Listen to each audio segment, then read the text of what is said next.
Hello दर्शक बंधु good morning जय जगन्नाथ। आज अनुचिंता वीडियो को आपण मानक समस्त को स्वागत। आज अनुचिंतार अच्छी 50टी अनुचिंता। नंबर 1 शोइबा समय केबे भी शोइबा घर संपूर्ण अंधार करने उचित नुहे। यह अशुभ होता है एवं भयंकर स्वप्न आसबार संभावना रही था। नंबर 2 घरे जदि कौन लोक रोगग्रस्त रोथांती तेबे महामृत्युंजय मंत्र जप करने सहित शिवलिंग कंचा क्षीर अर्पण करने द्वारा समस्त रोग दूर होता है।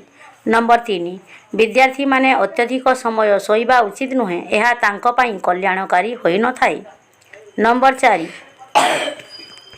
कौनसी शोइथिबा व्यक्ति को केवे भी अचानक उठाइबा उचित नुहे। यह अशुभ एवं अमंगलकारी होता है। नंबर 5 शास्त्र अनुसार कौनसी मंदिर किंबा श्मशान रे केवे भी शोइबा उचित नुहे एवं जदि घरे एका रहउथांती तेबे पाखरे पानी पात्र किंबा लुहा जिनिस रखिबा उचित।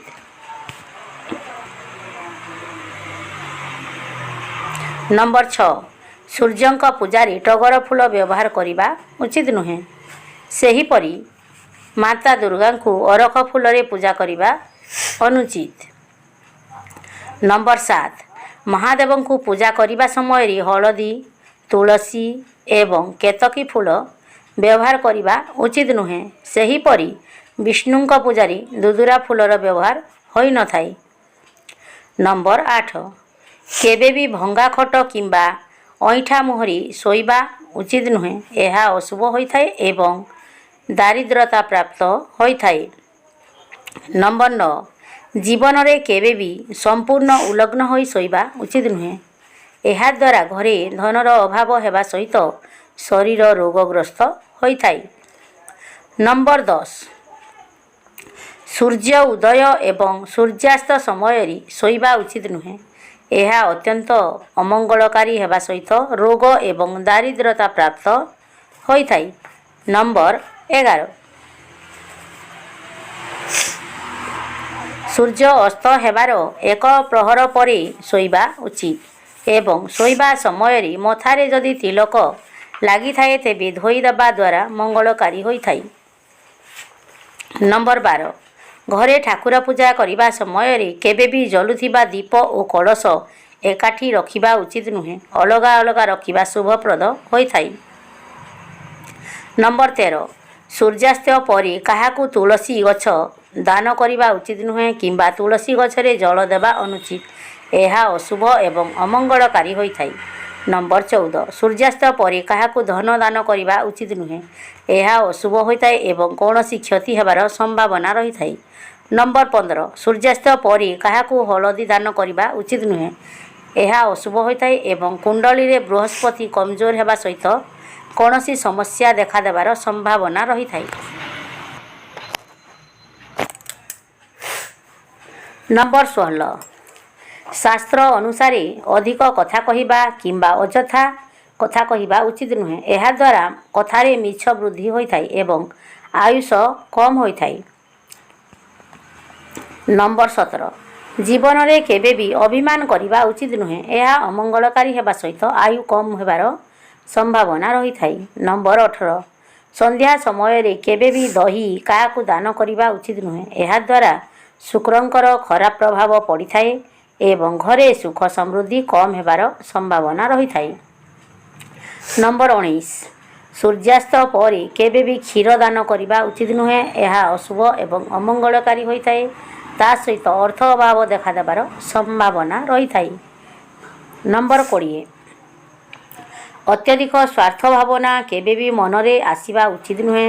यह शुभंकर होई न थाए एवं आयुष क्षीण हेबार संभावना देखा देई थाए। नंबर 21 अधिक रागिबा किंबा क्रोध आसीबा द्वारा अमंगलकारी होता है एवं मनरे उचित अनुचित भावना आसी न थाए। ता सहित आयु कम होता है। नंबर 22 जीवन रे कौनसी जिनिस त्याग करिवार स्वभाव वृद्धि करने द्वारा मंगलकारी होता है एवं शास्त्र अनुसार त्यागर भावना कम हेले आयु क्षीण होता है। नंबर 23 ठाकुर पूजा करने समय धला हालका गोलापी किंबा हालका हलदिया रंगर वस्त्र पिंधिबा उचित। यह द्वारा शुभप्रद होता है। ନମ୍ବର 24 ଘର ଉତ୍ତର କିମ୍ବା ପୂର୍ବ ଦିଗରେ ଠାକୁର ଘର କରିବା ସହିତ ଠାକୁର ଘରର ରଙ୍ଗ ହଳଦିଆ କିମ୍ବା ନାରଙ୍ଗୀ କରିବା ଦ୍ୱାରା ଶୁଭପ୍ରଦ ଏବଂ ମଙ୍ଗଳକାରୀ ହୋଇଥାଏ। ନମ୍ବର 25 ଶାସ୍ତ୍ର ଅନୁସାରେ ଜୀବନରେ କେବେ ବି କାହାକୁ ଧୋକା ଦେବା କିମ୍ବା ବେଇମାନି କରିବା ଉଚିତ ନୁହେଁ। ଏହା ଅତ୍ୟନ୍ତ ଅମଙ୍ଗଳକାରୀ ହେବା ସହିତ ଆୟୁ କମ୍ ହୋଇଥାଏ।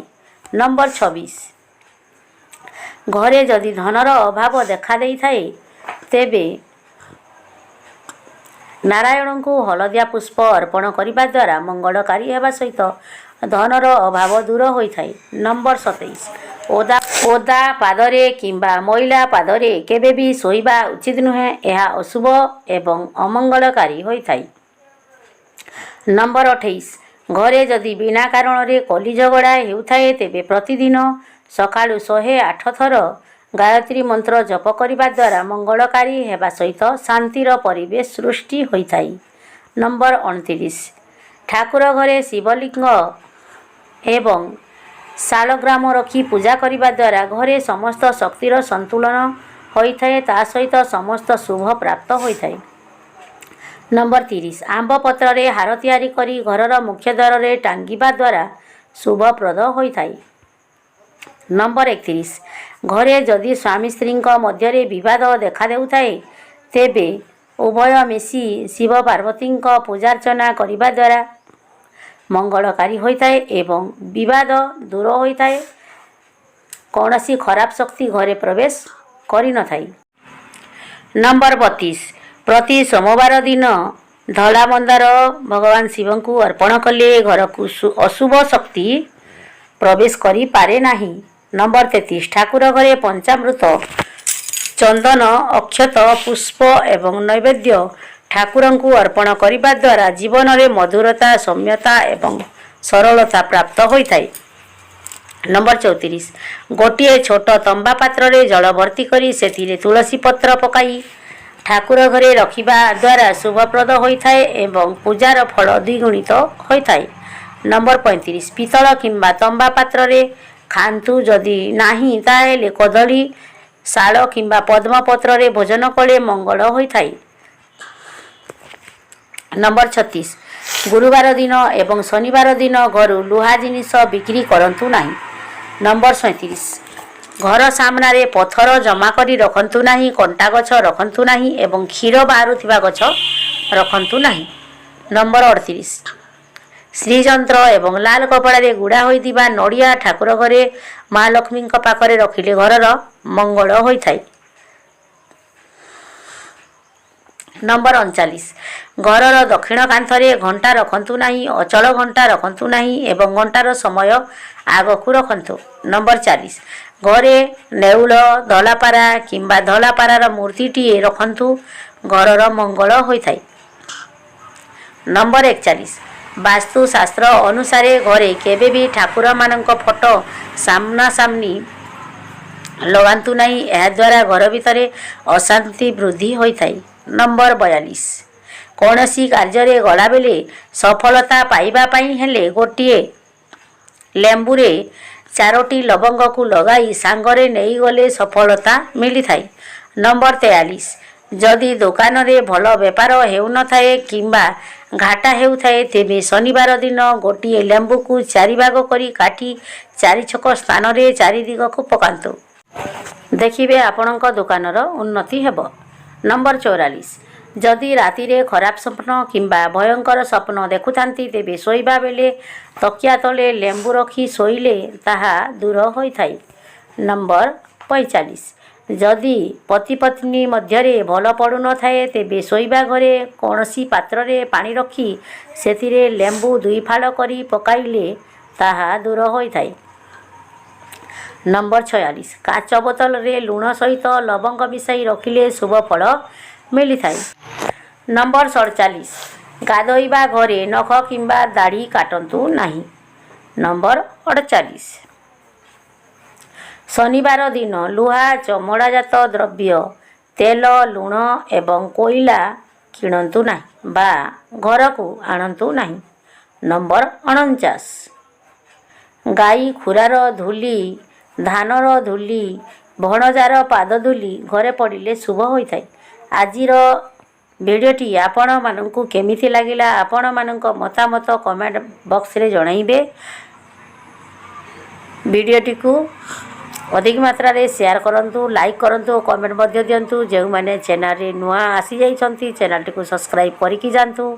ପାଖରେ ଥିବା ବେଲ୍ ଆଇକନ୍କୁ କ୍ଲିକ୍ କରି ଅଲ୍କୁ ସିଲେକ୍ଟ କରିଦିଅନ୍ତୁ, କାରଣ ଆମେ ଏହି ଚ୍ୟାନେଲରେ ଯେକୌଣସି ବି ଭିଡ଼ିଓ ଅପଲୋଡ଼ କରିବୁ ସର୍ବପ୍ରଥମେ ଆପଣମାନଙ୍କ ପାଖରେ ଭିଡ଼ିଓଟି ପହଞ୍ଚି ପାରିବ, ନୋଟିଫିକେସନ୍ଟି ପହଞ୍ଚି ପାରିବ, ଭିଡ଼ିଓଟି ଆପଣମାନେ ସର୍ବପ୍ରଥମେ ଦେଖିପାରିବେ।